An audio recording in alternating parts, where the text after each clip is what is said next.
Greetings and a warm welcome to this week's edition of 401k Real Talk. This is Fred Barstein, contributing editor at wealthmanagement.com's RPA Omnichannel and CEO at Trout, TPSU, and 401k TV. I review all of this week's stories and select the most important and interesting ones, providing open, honest, and candid discussion you will not get anywhere else. So let's get real. First story, the U.S. job market continued its steady decline under the Trump administration, with the lowest private payroll increase in 2 years and a continued decline in consumer sentiment, with April the lowest since 1990. Overall, 139 jobs were created in May, while the March and April estimates were lowered by 95,000. Federal workers lost 22,000 positions and 59,000 since January. Business leaders hate volatile and unstable markets caused in part by the trade wars, reluctant to expand, especially with the Fed refusing to cut interest rates despite pressure by Trump on Powell, who he threatened to fire. With immigration policies limiting workers in the construction and leisure industries, which will have to be replaced by higher wage earners or cutbacks, it's hard to imagine that the private sector will aggressively expand new hiring of employees, especially those facing higher costs due to tariffs, all of which could affect benefits and spending. After a year-long search, CapTrust, with over $1 trillion, has hired former Echelon Managing Director Mike Wonderly to head up their M&A group, replacing Russ Benton, who left a year ago, coinciding with the departure of David Wallen, who left for Merit Financial. Citing wealth management as the real opportunity, CapTrust, with $245 billion of wealth assets, is one of the very few RPA aggregators leveraging the convergence of wealth and retirement, each feeding each other. GTCR took a minority interest in CapTrust in 2020, followed by the Carlyle Group in 2023, valuing the firm at $3.7 billion. That compares to Creative Landing's $16 billion valuation with $354 billion of assets and $12.5 billion valuation of Fisher with $295 billion under management.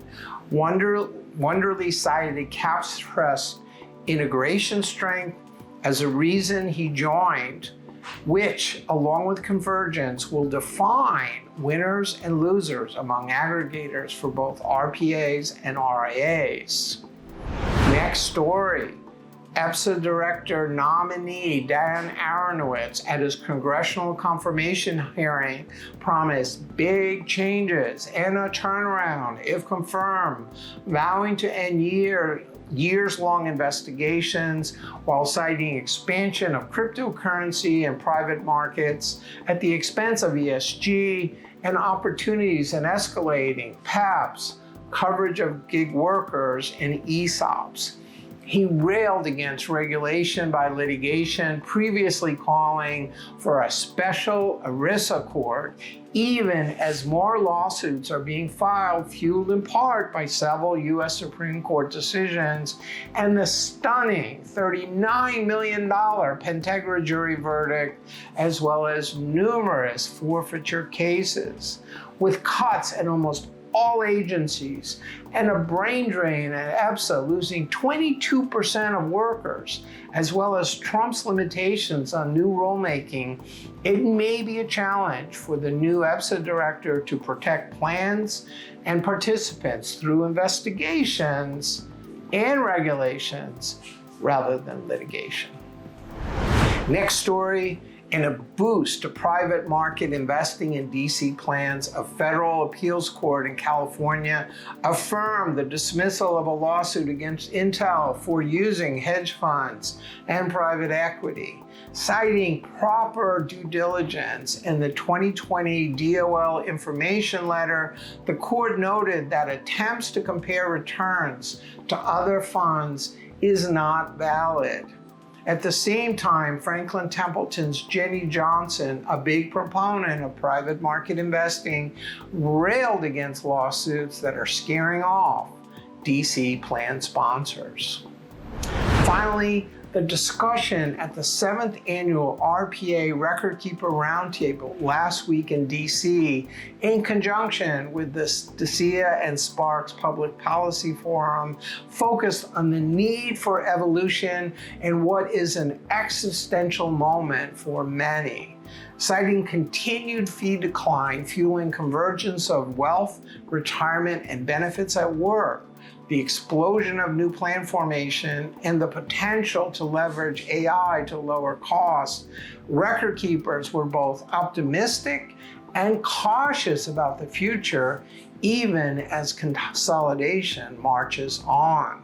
Read my recent wealthmanagement.com/RPA column about the future of record keeping and how it will certainly affect advisors, plan sponsors, and participants alike, as well as TPA, asset manager, and tech partners. So those were the most important stories from the past week. I listed a few others I thought were worth reading, covering wide variances in valuation of RIA advisory firms. Franklin Templeton, CEO, cites legal action holding back private investments in DC plans. ERISA Advisory Council releases QDIA recommendations. Younger Americans are rewriting retirement savings rules, and Goldman exec takes over the reins at Hightower. Please let me know if I missed anything or if you'd like to comment. Otherwise, I look forward to speaking to you next week on 401k Real Talk.